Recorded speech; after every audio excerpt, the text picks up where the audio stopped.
پیٹ کے درد سے جو ہلاک ہو جائے وہ بھی شہید ہے, عورت ولادت کے دوران ہلاک ہو جائے وہ بھی شہید ہے. اسی طرح کوئی شخص کوئی ایکسیڈنٹل موت ہوتی ہے نا, بہت کوئی جیسے کوئی آگ میں جل گیا اس قسم کی, تو یہ بھی شہید ہے. لیکن یہ وہ والا شہید نہیں ہے جو میدان جنگ میں لڑتے ہوئے شہید ہوتے, اس کے اور اس کے فضائل میں فرق ہے. وہ بھی اچانک, جو بھی اچانک حادثاتی موت ہوگی. فرض نماز کی تیسری اور چوتھی رکعت میں سورہ فاتحہ پڑھنا لازم نہیں ہے. ایک دن میں نے مسئلہ بیان کیا, ایک صاحب مجھ سے الجھ گئے, کہہ رہے ہیں حدیث میں تو آتا ہے جو فاتحہ نہیں پڑھتا اس کی نماز نہیں ہوتی. آپ کہہ رہے تھے, میں نے کہا حدیث میں یہ نہیں آتا کہ ہر رکعت میں جو فاتحہ نہیں پڑھتا اس کی نماز نہیں ہوتی. حدیث میں آتا ہے جو نماز میں فاتحہ نہیں پڑھتا اس کی نماز نہیں ہوتی. اسی وجہ سے امام مالک کا مذہب یہ ہے کہ ایک رکعت میں بھی سورہ فاتحہ پڑھ لی تو باقی رکعتوں میں لازم نہیں ہے, کیونکہ نماز میں فاتحہ ہو گئی, رکعت کا نہیں ہے. اور عبداللہ ابن مسعود رضی اللہ تعالیٰ عنہ سے مروی ہے کہ فرض کی تیسری اور چوتھی رکعت دعا ہے, انما ہوا الدعاء, کہ وہ کیا ہے, صرف ادھر توجہ رکھیں, وہ صرف کیا ہے.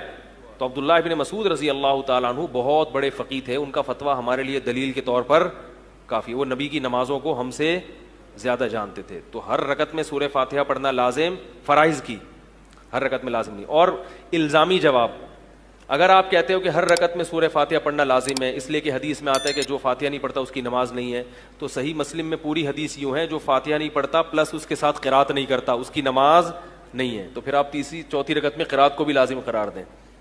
بات آ رہی ہے سمجھ میں؟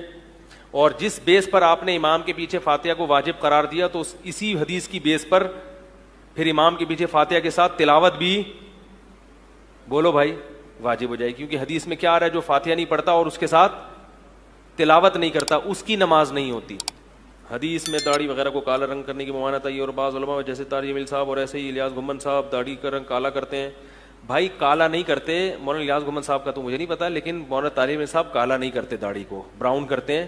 کیمرے میں کالی نظر آتی ہے, جب بھی آپ ان کے ساتھ ملاقات کریں گے تو واضح لگ رہا ہوتا ہے ان کی داڑھی براؤن ہے, بلیک نہیں ہے. الیاس گھمن صاحب بھی میرا خیال ہے براؤن ہی کرتے ہوں گے واللہ عالم, کیونکہ تو براہ راست جب دیکھا جائے تو پتہ چلے گا نا. ہاں اچھا یہ بھی ہے کہ بعض علماء نے گنجائش دی ہے کہ جس آدمی کی نئی نئی شادی ہو تو بیوی کو خوش کرنے کے لیے وہ داڑھی کالا کر سکتا ہے, لیکن فتویٰ اس پر نہیں ہے.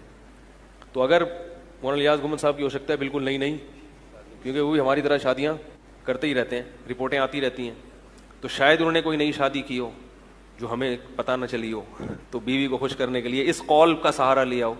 تو بعض علماء نے اس کی گنجائش دی ہے, لیکن جمہور کا قول یہی ہے کہ چاہے بیوی خوش ہو یا نہیں ہو تو آپ 40 سال کے بعد داڑھی کالی